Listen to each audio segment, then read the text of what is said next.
আসসালামু আলাইকুম। সবাই কেমন আছেন? আল্লাহর রহমতে ভালো আছেন। আমি আপনাদের দোয়ায় ভালো আছি। আমি আজকে আপনাদের একটু গরুর মাংস রান্না করে দেখাবো, কারণ আমরা কোরবানিতে গরুর মাংস খাইনি। খালা শাশুড়ির বাসায় ঈদ করেছি, তারপরে তো আমি হঠাৎ করে আমার ননাস অসুস্থ হয়ে গেল হুন্ডার থেকে পড়ে। তো আমাদের ওইখানে যাওয়া হয়েছে, আমি কালকে রাত্রে এসেছি, তখন বাচ্চা বলতেছে যে আমাদের বাসায় রান্না করতে হবে। তো আমি এখানে একটু মাংস নিয়ে নিলাম, প্রায় 3 কেজির বেশি হবে। আর এটা হলো মশলা নিয়েছি, আবার আমি ওইখান থেকে মশলা দিব। এটা হলো বাদাম, তারপরে জায়ফল, জত্তি, তারপরে একটু সাদা লইং হস দিলাম, জিরা বাটা দিব। তো আমার এভাবে হবে রান্নাটা, আমি এখন আপনাদেরকে এভাবেই দেখাচ্ছি। মানে অনেক বড় বড় সাইজ, তো এখন আমি একটু একটু কেটে নিচ্ছি সামান্য, কারণ এই যে এত বড় বড় মাংস, তাহলে এটা কি গলবে না, করবে না। এটা হলো তেলটা, যে আমরা ক্ষীর বলি না, যে গরুর মাংস খিসারা, সেটা। আর এটা হলো চাপার মাংস, না সরি, সিনার মাংস। তো এত বড় বড় হয়েছে যে আমি একটু পিস করে নিচ্ছি। আর যেগুলো আমার লাগবে না সেগুলো আমি পিস করব না।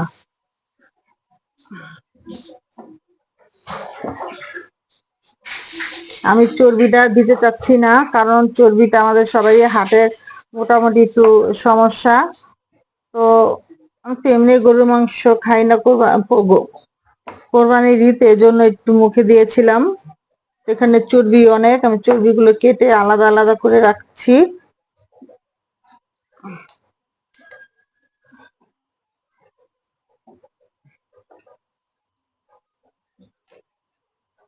একসাথে লাগানো।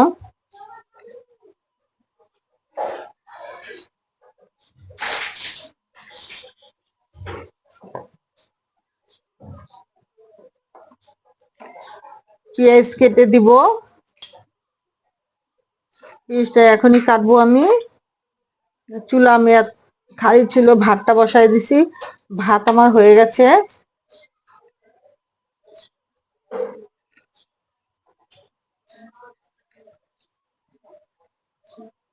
একসাথে রান্না করলে আব্বু খুবই পছন্দ করে, পরে আস্তে আস্তে গরম করে আমরা ওটা খাই। কিন্তু এবার আমার ঈদটা বাহিরে হয়েছে, তারপরে খুব আনন্দ লেগেছে, কারণ আমার শাশুড়ি নেই, শাশুড়ি বোনের সাথে আমরা এত ঈদ করতে পারতেছি, এটা তো আমাদের সৌভাগ্য।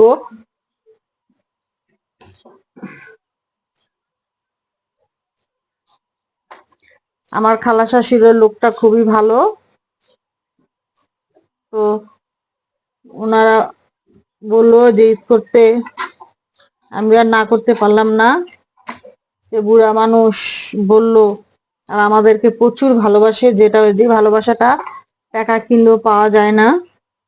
অনেক ভালোবাসে আমার ছেলে মেয়ে আমাদেরকে, আমাদের 4 জনকে আল্লাহর রহমতে খুব ভালোবাসে। এমনি আমাদের নানাস নানাসদের আদর করে, মানে আমাদেরকে একটু বেশি আদর করে।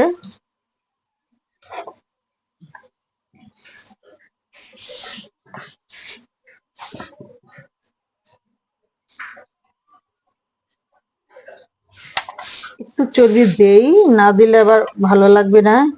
একটু দিচ্ছি চর্বিটা, ওগুলো আর দিব না। চর্বি যেটা আমি করেছি ওটা আর দিব না। একটু বন্ধ করো তো। আমি এখন জিরা বেটে নিলাম, জিরাটা আমি বেটে হাত দিয়ে বেটে নিচ্ছি।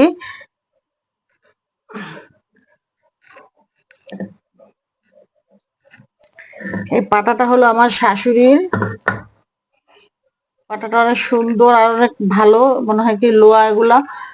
এই যে জিরাটা বেটে নিলাম, এখানে আমি বাদাম টাদাম সবকিছু বেটে নিয়ে একসাথে রেখেছি, আমি একসাথে মিক্স করে দিয়ে দিব। তো আমার এখন এটা বাটা ওটা শেষ হয়ে গেল।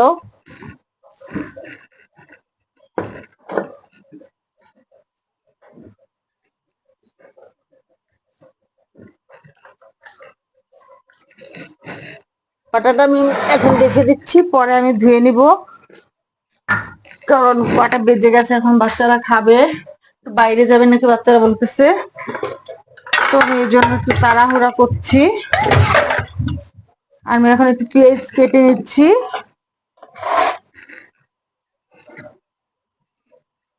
এটা মোটা মোটা করলেই হবে পেঁয়াজ, চিকন করতে হবে না, কারণ অনেকবার জাল হবে তো এমনি গলে যাবে, আমাকে আর কষ্ট করে করতে হবে না।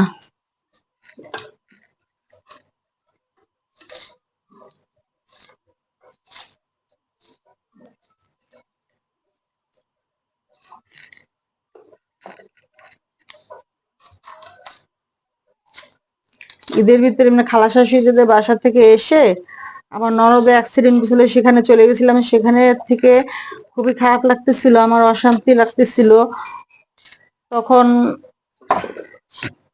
সারা রাত্র সেদিন আমার ঘুম আসেনি। তখন আমি যখন এরকম করতেছি তখনই আমার একটা দুঃসংবাদ এসেছে যে আমার বড় মামা মারা গেছে। তখন থেকে আমার আরো খারাপ লেগেছে। তো সেই রাতে আমি আর ঘুম আসতে পারি নাই। ওরা বিক্রমপুরে ওরা মাটি দিয়ে দিবে, কারণ আমি উত্তরা থেকে আস্তে আস্তে এত সকালে আমি পারবো না। রাত্রে তখন আমি যখন অ্যাম্বুলেন্সটা ছিল তখন আমি শুনছি 11-12টা বেজে গেছে। তখন তো উত্তরার থেকে আমার ঝড়দি হৃদরোগ হাসপাতালে যাওয়া সম্ভব না। তবে ওইখান থেকে একটু দেখতে পারলাম, দেখতে যদি পেতাম তাহলে আমার খুবই খারাপ ভালো লাগতো, কারণ মামাটা অনেক ভালো ছিল। আমরা যখন যাইতাম মামা আমাদের কাছে বসে থাকতো, কথা বলতো। যদি আমরা একটু বাজারে চা খেতে যেতাম তাহলে মামা আমাদের সাথে চাও খেতে যেত, এমনি অনেক কথা বলতো, খুবই ভালো ছিল উনি। সবচেয়ে ভালো কাজ করতো একটা হলো কবরের সিরিয়াল বসায় দিত, এটা পরে এটা হবে, এটার পরে এটা হবে। আর আমার আরেক মামা 4 নম্বর, ওই মামাটা হলো আবার কবর খুদে দিত। এটার বিনিময়ে কিন্তু কোনো কিছু টাকা পয়সা কিছুই নিত না, কারণ এটা তো একটা ন্যাক হবে, ভালো হবে, এই জন্যই ওই জিনিসটা করতো। তো অনেকেই ভুল বুঝতো যে হয়তো টাকা নেয় এই জন্য গোরস্থান খুদে, কিন্তু না, ওদের কিন্তু আল্লাহর আমাদের টাকার কোনো অভাব নেই যে অভাবের জন্য ওটা খুদে নিতে হবে। এটা একটা সওয়াবের জন্য এটা বলছে। আমার ভাইয়েরাও এটার ভিতরে জড়িত, ওনাদের খুবই দায়িত্বশীল। ওনারা গ্রামে একটা মাদ্রাসা দিয়েছে, ওখানে আবার আমার ভাইয়া কিছু দিয়েছে, আমার বড় ভাই। আমরা কিছু কিছু করেছিলাম, যতটুকু পারছে এটা বলা ঠিক না, তবু বলছি যে ভালো কাজ করলে আসলে আপা ভালো, সবাই বলে ভালো। তো যখন নাকি জানাজা দেওয়া শেষ হয়েছে তখন নাকি মামার কথা খুবই ভালো বলতেছে সবাই, অনেক ভালো বলতেছে। আমি পেঁয়াজটা এইভাবে আপনাদের সাথে কথা বলতে বলতে আমি পেঁয়াজটা ছিলে ফেললাম, এখন একটু ভালো মতো ধুয়ে নিচ্ছি।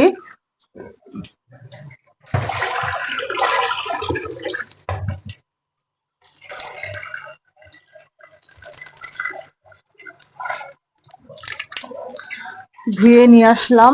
তো এখন আমি এটাকে মোটা মোটা করে কেটে নিব।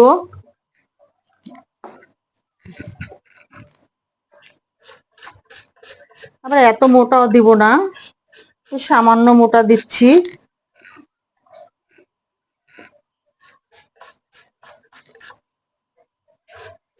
আমি কিন্তু এই পাতিলায় বসাবো না, যে পাতিলাটার ভিতরে মাংস ছিল সেইটাকে আমি ওখানেই বসাবো।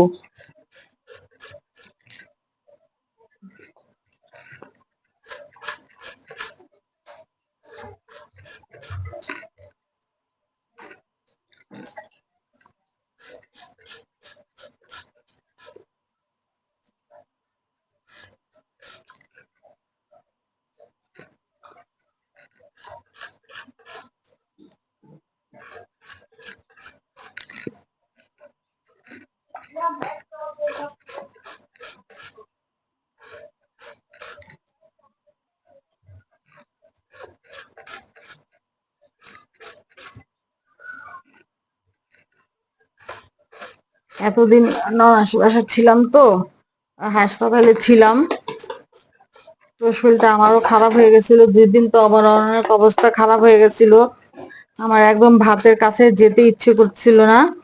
ঠিক তখনই মেজু নানা আমার বলতেছে তুমি কয়দিন না খেয়ে থাকবা। আমার আপারে বলতেছিলাম কি যে ভাত থাকলে আমাকে পান্তা ভাত কষলে শুধু পানিটাকে আমাকে দেন, ওইটা আমার শাশুড়ি সবসময় আমাদেরকে দিত।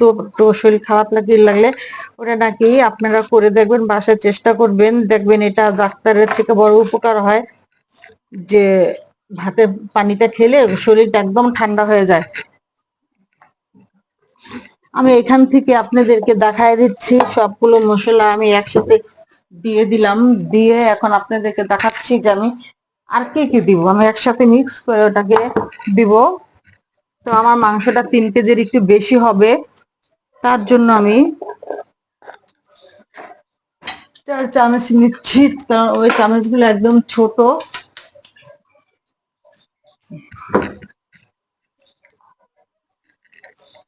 1 4 চামচ আমি কি 2টা দিচ্ছি। আমি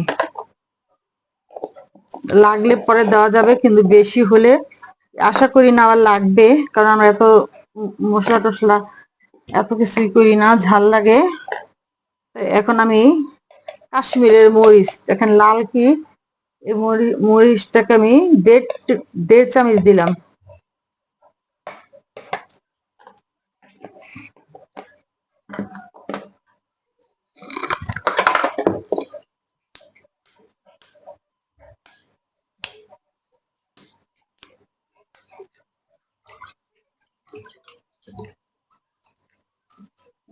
আমি দিয়ে দিলাম গরম মশলা।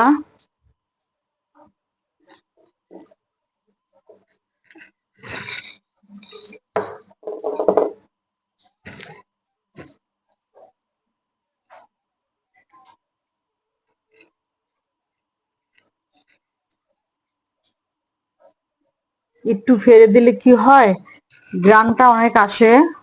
কারণ না হলে এটা এলাচিটা এভাবেই থেকে যায়।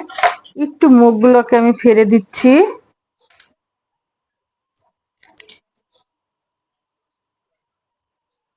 এটা হলে সবসময় আস্তাই থাকে, কিন্তু মশলার ভিতরে কি থাকে সেই গ্রানটা আমরা অনেকজনেই পাই না।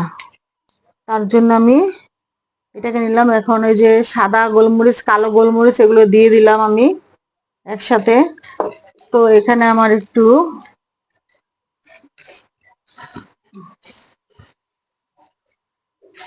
জায়ফল যদি একটু আছে, আমি কাঁচাই দিয়ে দিলাম। এটা শুধু গ্যারান আসার জন্য তো কাঁচা দিয়ে দিলাম।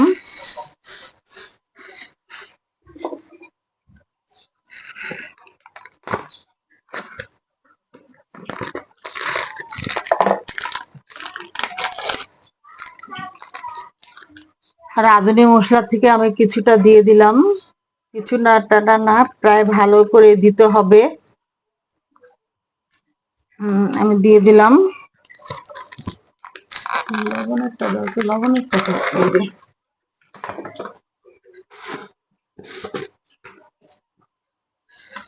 আমি এখন লবণ দিয়ে দিলাম ভরা ভরা 2 চামচ। আপনাদের স্বাদ মতো দিবেন, যতটুকু মাংস ততটুকু দিবেন। তো এখানে আমি দিয়ে দিলাম আবার, যেহেতু আমি মাংসটা আলাদা করে ফেলেছি, তখন এটা আমি একটা মশলা করে দিব। কোরবানির মাংসতে তেল কম হবে নাকি সেটাই ভাবছি। এত তেল খাই না আমি, হার্টের সমস্যার পর থেকে আমি একদম তেল কম খাই।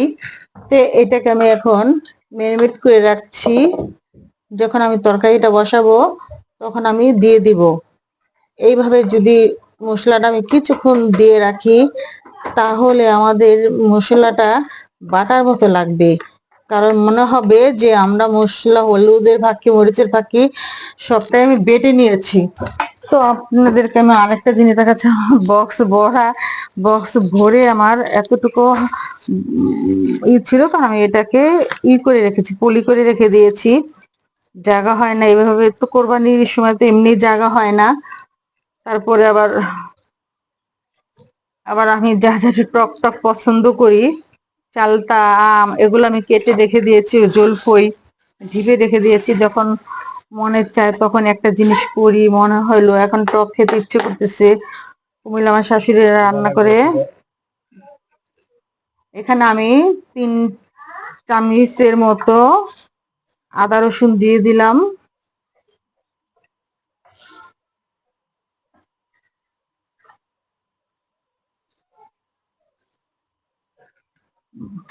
এখন আমি এটাকে ভালো মতো নেড়ে নিচ্ছি।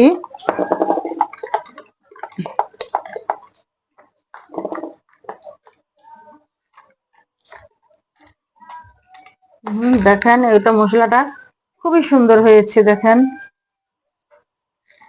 ভালো লাগছে মশলাটা। আমি এখন এটাকে কিভাবে বসাবো আপনাদেরকে দেখাচ্ছি, আমি কিভাবে বসাবো।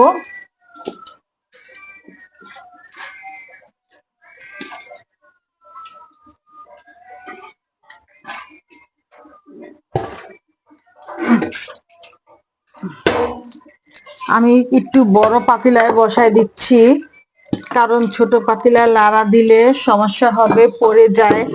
তো আমি এখন মাংসটাকে এভাবে ঢেলে দিলাম।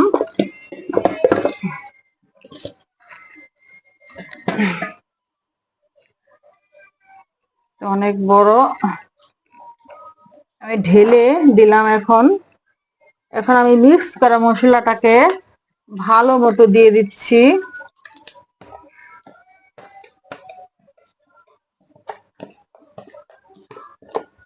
আমি পানিটা পরে দিব, কারণ এটা আমি হালকা জালে করব। এখন আমি এই মশলাগুলোকে ভালো মতো মেখে নিচ্ছি। মেখে আমি কিছুক্ষণ রেখে দিব। রেখে দেওয়ার পরে আমি এটাকে বসাবো।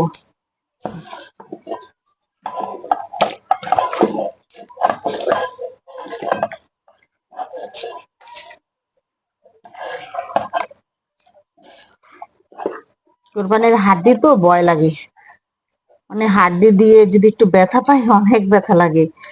এই জন্য হাড্ডিটা কম দিলাম, এই নাড়াটা একটু কম দিলাম।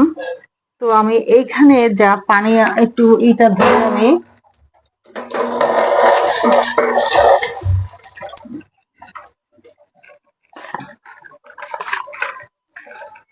চামিচটা ধুয়ে পেলাটা ধুয়ে আমি এখন একটু পানি দিয়ে দিচ্ছি।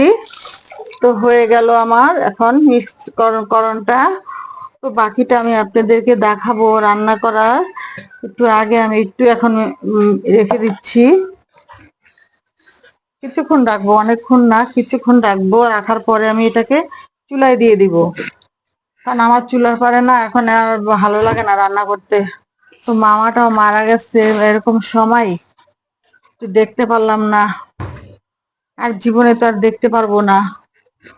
অসুখ হইলে হ্যাঁ না, বলা যায় যে অসুখ হয়েছে, বাসায় ফিরলে আবার যে দেখবো 2-3 দিন সময়।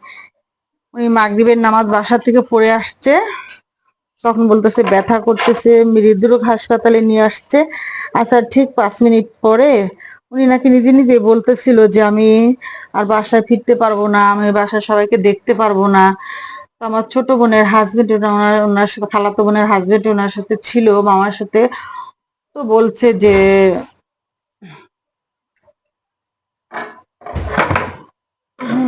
আমি আর বাসায় ফিরবো না। বলতেছে আপা, মামা এই কথা বললো। তো হাতে ক্যানোলা করার পরে একটা স্যালাইন লাগাইছে, স্যালাইন লাগানোর পরেই আমার মামার ছেলেটা আবার বলতেছে, পলাশ, ও বলতেছে যে আব্বু কি খাবা বলো। বলছে আমাকে বড় মাছ দিয়ে ভাত নিয়ে আসো। তো ভাবছে যে নিয়ে আসতে, ও তো প্রথম আসলো, চিনে না, আমাদেরকে বলে নাই যে নিয়ে আসতেছে, আপা আপনারা আসেন, সেভাবে বলে না। আমি তো সরাসরি মরার কথা শুনে আমার যে সেদিন কি লাগছে আপনাদেরকে আমি বুঝাইয়া বলতে পারছি না, যে আমার কেমন খারাপ লাগছে শুনে। পরে আমি একদম শরীর হাত পা ছেড়ে দিল। আমার ননাসে, বড় ননাসে ছিল আমার সাথে সারা রাত্রে, উনিও ঘুমাসে নাই আমার জন্য। আমার ছটফট লেগেছে, শুধু খারাপ লেগেছে, একটু ঘুমাসতেও পারতেছি না, একটু দমও নিতে পারতেছি না। তো আমাকে সকাল 8টা বাজে আমার একটা খালাতো ভাই, ওকে বলছিলাম যে তুই আমাকে ভিডিও কল দিয়ে একটু দেখাইস। তো ভিডিও কল দেখানোর পরে আমার শরীর আরো খারাপ হয়ে গেছে। তো আমি সেদিন আর আমি বিছানা থেকে উঠতেই পারি নাই। দেখতে পারলে মনে হয় একটু ভালো লাগতো। আর আমার মামাদের সাথে আমাদের সাথে এরকম একটা সম্পর্ক, মামারা মনে হয় আমার নামই ভুলে গেছে, আমাদের বোনদের আর ভাগ্নেদের নামই মনে হয় ভুলে গেছে। মামার মুখে কখনো মা ছাড়া কথা শুনি নাই। সব মা। আর আমি আমি যদি থাকতাম আমাকে বলতো মা। আমার মেজো বোনের সাথে কথা বললে, দুজনে কথা বলতাম, আমরা সবাই দেশে গেলে একসাথে যাইতাম। তো তখন বলতেছে এই মা শোন, তুই শোন, তুই শোন। আমার বড় বোনকে বলে তুই শোন মা, আমার এই কথাটা শোন, এইভাবে বলতো মামা, কিন্তু নাম কখনো বলতো না। আমি মাঝে মাঝে বলতাম মা আমাকে আমাদের নাম ভুলে গেছে নাকি। পরে মা বলতেছে না নাম মনে আছে। বলেন তো নাম কি? কয় ওর জোসনা, রোকসানা, হোসনা, আইরিন আছে, এগুলো বলতো। তা ভালোবাসা বলতো আমাদেরকে মা, এমন সুন্দর করে ডাক দিত, মানে খুবই আশ্চর্য লাগতেছে যে কিভাবে মারা গেল, কি হইলো। তো এটা ঈদের ভিতরে আমার এই সময়গুলো খুবই খারাপ, ক্রিটিক্যাল সময় কেটেছে আমার, খুবই খারাপ লেগেছে আমার। যা বলার ভাষা আমার হারিয়ে ফেলেছি আমি, বলতে পারছি না যে তখন আমার ভিতরে কেমন অনুভূতিত হয়েছিল। তো আমার ছোট ননদ, ওকে আমি আইসা আবিয়াত পাইছি আপাকে, ওনার সাথে আমার খুব ভালো একটা সম্পর্ক ছিল। যেহেতু এবছর এ বাসায় আমি 24 বছর ধরে আসছি, ওনাকে এসে আমি আলাদা আবিয়াত পেয়েছি। তো ওনারও অ্যাক্সিডেন্ট হয়েছে, এটা শুনে আমার খুব খারাপ লাগছিল। আমি সারা রাত সেদিনও ঘুমাইতে পারি নাই। আমার খালা শাশুড়িদের বাসা আসছি 30 তারিখে রাত্রে শুনেছি, 31 তারিখে আমি হাসপাতালে চলে গেছি। তো এতদিন আমি হাসপাতালে ছিলাম, কালকে এসেছি। এখন আমার আর চুলাপাড়ে ভালো লাগতেছিল না, কিছুই না। আমি যে ঈদের গুলো আপনাদেরকে দেখাবো, সেগুলো আমি আর করার মতো মন মানসিকতা আমার নেই। তো যাই হলো এখন,